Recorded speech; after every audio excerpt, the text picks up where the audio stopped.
Est-il possible de vivre sur Mars? Eh bien, c'est la question que tout le monde se pose. Tout d'abord, je vais me présenter, je m'appelle Souil, j'ai 15 ans le 29 mai et je suis en classe de 3ème.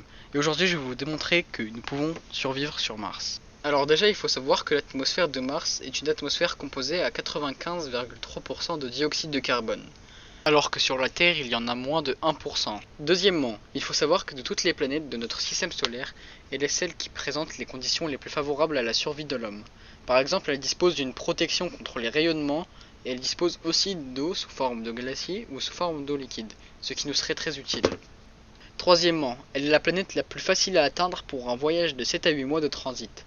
Mais maintenant que vous savez cela, il est temps d'approfondir car sinon ce serait trop simple. Comme je l'ai dit auparavant, l'atmosphère de Mars est constituée à 95,3% de dioxyde de carbone, ce qui fait que nous ne pouvons pas y respirer. Donc il faudrait trouver un moyen de fabriquer notre propre air.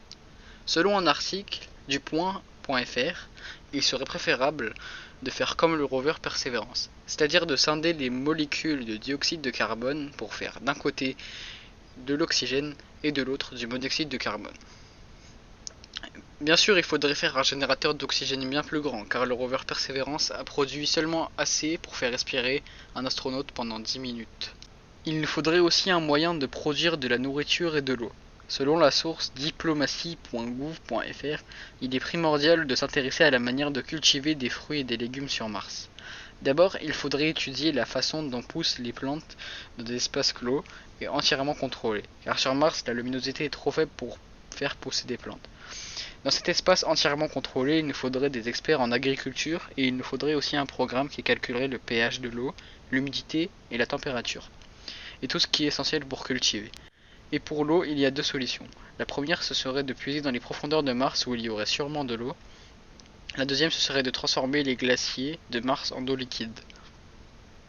Nous voilà à la dernière étape de la vidéo. C'est là où je vais vous expliquer que cette vidéo est hypothétique, donc elle ne représente pas du tout la réalité. Cependant, il est possible que ce que je se réalise dans les années à venir. C'est l'oral du brevet 2021.